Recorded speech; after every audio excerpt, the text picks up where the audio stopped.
గత 5 ఏళ్ల పాలనలో తిరుమలలో ఎన్ని అరాచకాలు చేశారో చూసాం. నెయ్యిలో కల్తీ, నీళ్ల బాటిల్లో అక్రమాలు, తిండిలో అక్రమాలు, చేయని అక్రమం లేదు, దోచుకొని వ్యవస్థ లేదు. తిరుమలలో అంత దారుణంగా దోచుకున్నారు. ఇంకా ఎన్ని దోచుకున్నారో అన్నీ బయటపడే అవకాశం ఉంది. ఒక్కొక్కటి బయటకు వస్తున్నాయి. అట్లాగే మరో దోపిడీ బయటపడింది. అదేంటంటారా? తిరుమల క్షేత్రంలో బయటపడిన సేంద్రియ ఉత్పత్తుల బండారం. దోచుకోవడానికి కాదేది అనర్హం అన్నట్టు దోచుకున్నారు. దుర్మార్గులు ఏమైపోతారో కానీ ఆ రకంగా దోచుకున్నారు. ఆఖరికి స్వామివారంటే భయం లేకుండా, భక్తి లేనివాడికి భయం ఎందుకు ఉంటుంది? ఉంటుందనుకోవడం కూడా మన మూర్ఖత్వం. అలాంటి భక్తి లేని, భయం లేని వాళ్ళందరినీ అక్కడ నియమించాడు జగన్మోహన్ రెడ్డి. కలియుగ ప్రత్యక్ష దైవం తిరుమల శ్రీ వెంకటేశ్వరుడు, ఆపదల మొక్కుల స్వామి. అందుకే క్షణం పాటు వెంకన్న దర్శనం దొరికితే చాలు అన్నది భక్తుల ఆశ. మనం తిరుమల చాలాసార్లు వెళ్ళుంటాం. ఆయన దర్శన భాగ్యం కోసం గంటలు నిరీక్షించి క్యూలను నిలబడి ఒక్క సెకండ్ స్వామివారిని చూస్తే చాలు అని 10 గంటలు 20 గంటలు క్యూ లైన్లో నుంచిన సందర్భాలు అనేకం. అలాంటి భక్తుల మనోభావాలు దెబ్బతీస్తూ గత పాలకులు చేసిన దోపిడీని, అరాచకాన్ని స్వామివారు క్షమిస్తాడైతే మాత్రం అనుకోవట్లా. అందరూ శిక్షింపబడతారు. తాత్కాలికంగా లొసుగులను అడ్డం పెట్టుకుని బయట కాలక్షేపం చేస్తున్నా అనుభవించి తీరతారు. అలాంటి ప్రసాదాల కోసం సరఫరా చేసిన సేంద్రియ ఉత్పత్తుల బండారం బయటపడింది. ఆర్గానిక్ సరుకుల వ్యవహారంలో డొంక కదిలింది.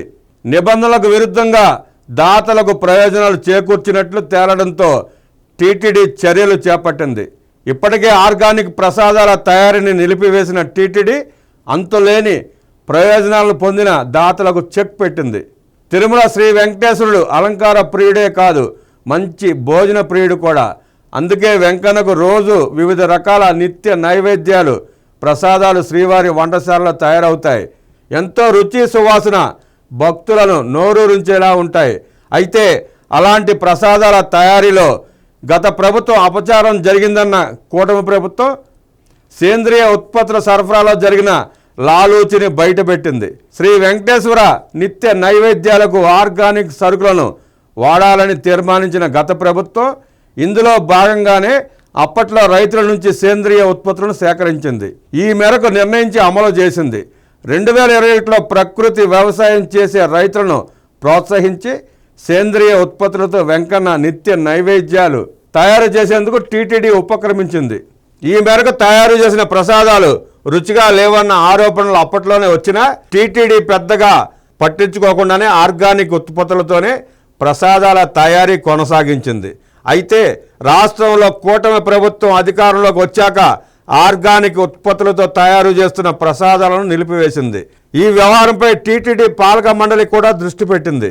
ఎవరి ప్రయోజనాల కోసం సేంద్రియ ఉత్పత్తులను ప్రసాదాల తయారీ కోసం వినియోగించారు, సరఫరా చేసిన వాళ్లకు దాతలుగా ఆర్గానిక్ సరుకులు ఇచ్చిన వారికి సమకూర్చిన ప్రయోజనాలపై ఆరా తీసింది. ఈ మేరకు గతేడాది అక్టోబర్లో జరిగిన పాలక మండలిలోనే ఈ వ్యవహారం చర్చకు వచ్చింది. నాసి రకం సరుకులకు చెక్ పెట్టి ప్రసాదాల తయారీలో నాణ్యత పెంచిన టీటీడీ ఆర్గానిక్ ఉత్పత్తుల వ్యవహారంపై విజిలెన్స్ విచారణ నిర్వహించింది. గత ప్రభుత్వ హయాంలో టీటీడీకి ఆర్గానిక్ సరుకులు సరఫరా చేసిన వారి వివరాలను సేకరించింది.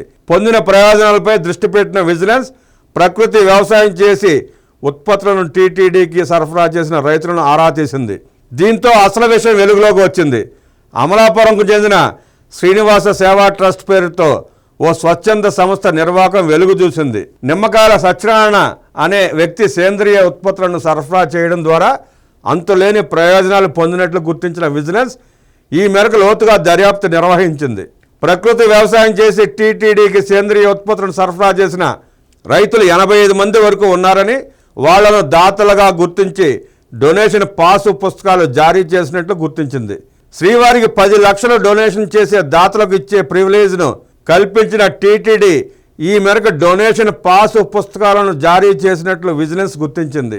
ఏడాదిలో 3 సార్లు శ్రీవారిని వీఐపీ బ్రేక్ దర్శనం చేసుకునేందుకు ఛాన్స్ ఉన్న డొనేషన్ పాసు పుస్తకాన్ని పొందిన సత్యనారాయణ ఈ వ్యవహారంలో కింగ్ పిన్గా గుర్తించింది. ప్రకృతి వ్యవసాయం చేసి సేంద్రియ ఉత్పత్తులను టీటీడీకి సరఫరా చేశామన్న రైతుల వద్దకే వెళ్లి వివరాలు సేకరించింది. ఇందులో చాలామంది రైతులు అలాంటి ఉత్పత్తులు సాగు చేయలేదని, కొందరు రైతులే కాదని తేలింది. దీంతో అవాక్కైన టీటీడీ 3 రోజుల క్రితం జరిగిన బోర్డు సమావేశంలో కీలక నిర్ణయం తీసుకుంది. టీటీడీకి సేంద్రియ సరుకుల పేరుతో నాసి రకం సరుకులు సరఫరా చేసినట్లుగా భావించింది. ఈ సందర్భంగా ఒక విషయం మనం గుర్తు చేసుకోవాలి. విజయవాడ కేంద్రంగా వెంకటేశ్వరస్వామి భక్త సమాజం, భక్త బృందం ప్రతి వారం కూరగాయల లారీ పంపిస్తూ ఉంటుంది. ప్రతి వారం నాకు తెలిసి ఇప్పటికి సుమారుగా 175 లారీలు పంపించినట్టున్నారు. వాళ్ళకి కనీసం 300 రూపాయల టికెట్ ఇవ్వడానికి కూడా ఆనాటి ప్రభుత్వానికి మనసు ఒప్పలేదు. వారికి ప్రయారిటీ ఇవ్వలేదు. కూరగాయల లారీ అంటే ఎంత ఖర్చు అవుతుందో అందరికీ తెలుసు. అన్ని లక్షల రూపాయల కూరగాయలు సప్లై చేసిన ఆ భక్త సమాజానికి స్వామివారిని దర్శించుకునే అవకాశం కూడా ఇవ్వాల. అలాంటి పాలకులు ఈ సేంద్రియ ఉత్పత్తుల పేరుతో ఏ రకంగా ఆడుకున్నారో వాడుకున్నారో చూస్తున్నాం.